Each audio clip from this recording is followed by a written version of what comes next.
120 dessins de presse sont exposés jusqu'au 26 juin prochain à Mons, en Belgique. Leur point commun, l'Europe. Bonsoir Nicolas Vado, merci d'être avec nous en direct de Bruxelles. Vous êtes avec le dessinateur français Plantu, le co-organisateur de l'événement. Vous êtes également le vice-président de Cartooning for Peace. Vous êtes vous-même dessinateur de presse pour les quotidiens belges Le Vif et L'Écho. Quelle est l'ambition de cette exposition intitulée « Ceci n'est pas l'Europe » ?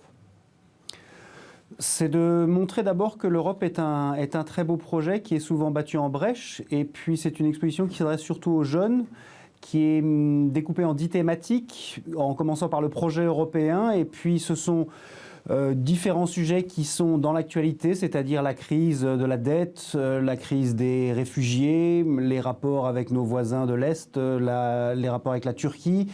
Et puis c'est montrer vraiment que l'Europe est un lieu de débat, et à l'heure où elle est tellement décriée, c'était important de rappeler aussi aux gens que c'est quand même une utopie qui a fonctionné pendant 70 ans, même si elle est imparfaite. Alors, vous l'avez dit, Nicolas Vado, 10 chapitres, 10 thématiques, vous en avez cité quelques-unes. Il y a aussi notamment le terrorisme et les attentats du 13 novembre sur le sol français. D'ailleurs, les dessins vont varier en fonction de l'actualité jusqu'au 26 juin. Oui, puisqu'il y a un dernier mur de l'exposition qui s'appelle l'actualité au jour le jour, parce que nous dessinons évidemment tous les jours sur l'actualité, et l'actualité va bouger. Par exemple, quand on a inauguré l'exposition la semaine passée, c'était au moment des négociations sur le Brexit. Alors évidemment, il y a un chapitre sur le Brexit, mais c'était important. Mais ce qui est très, très chouette dans cette expo, que j'incite les gens à voir, c'est qu'il y a un rapport vraiment intime au dessin, c'est-à-dire que les dessins sont rétroéclairés, ils ne sont pas accrochés au mur, les lumières sont tamisées, donc les gens peuvent vraiment rentrer quasiment en contact avec le dessin et pouvoir rentrer dans l'univers des dessinateurs qui sont quand même assez nombreux, qui sont 52 et qui viennent de 29 pays différents. Alors 29 pays, Nicolas Vado, la plupart viennent de pays européens. Il y a aussi des Américains et des Russes. L'un de ces dessinateurs russes, d'ailleurs, Zlatovski, déclare qu'un dessin est beaucoup plus fort que des milliers de mots. Alors le but de l'exposition, je le disais, c'est de nous questionner. Pourquoi tant de défiance à l'égard d'une construction vouée à la paix qui, dans le fond, ne démérite pas? C'est un peu votre propos. Oui, c'est le propos parce que c'est tellement facile aujourd'hui de dire que tout est la faute de l'Europe, et on oublie quand même très vite que c'est un espace de paix, qui est imparfait, et l'Europe est en plein questionnement existentiel aujourd'hui, et elle est en questionnement existentiel alors qu'il y a en plus des millions de migrants qui veulent rentrer, mais ça aussi c'est pas le moindre des paradoxes, puisque l'Europe est très décriée de l'intérieur, alors que tellement de gens qui n'en font pas partie veulent y rentrer. Ça aussi c'est quelque chose qui pose question, et il y a aussi dans le catalogue de l'exposition des textes de Jean Quatremer qui permettent de remettre en perspective.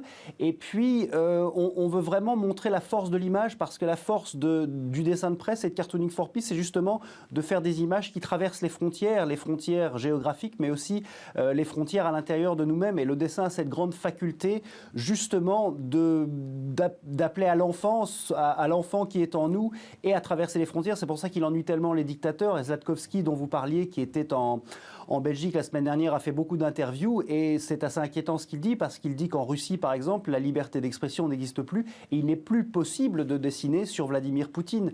Il est encore possible plus ou moins d'écrire dessus, et c'est de plus en plus difficile, mais dessiner, c'est devenu impossible. Ça montre bien que le dessin a une force qui n'est peut-être pas supérieure, mais qui est autre par rapport à l'écrit. Alors en vous écoutant, Nicolas Vado, nos téléspectatrices et téléspectateurs découvrent au fur et à mesure plusieurs des dessins que l'on peut voir à Mons, en Belgique. On a notamment vu d'ailleurs un dessin de Willis from Tunis, dessinatrice tunisienne. Il y a donc aussi beaucoup de dessinateurs issus du monde francophone. Il est question d'utopie aussi. On a vu un de vos dessins passer à l'antenne. Peut-être une réaction, puisqu'on parle d'utopie. La Belgique qui ferme sa frontière avec la France, par exemple, pas plus tard qu'hier soir. C'est quelque chose qui met un coup fatal à l'utopie ? Je ne sais pas si ça met un coup fatal. La question des accords de Schengen est très importante, parce que si on revient sur Schengen, c'est toute l'Europe qui s'écroule. Maintenant, on essaie de parer au plus pressé. Il y a pas que la Belgique, il y a d'autres pays malheureusement. Mais c'est vrai que la Belgique a toujours été un laboratoire de la construction européenne, et comme le reste de l'Union, elle se questionne actuellement. Et cette question de la jungle de Calais, c'est un peu passer la patate chaude aux voisins en fermant cette jungle, ou en sortant les gens de cette jungle de Calais, parce qu'ils vont bien vouloir aller ailleurs. Et là, Yann Yambon avait raison en disant que la Belgique ne serait pas une destination, ce serait une zone de transit par rapport à la Grande-Bretagne.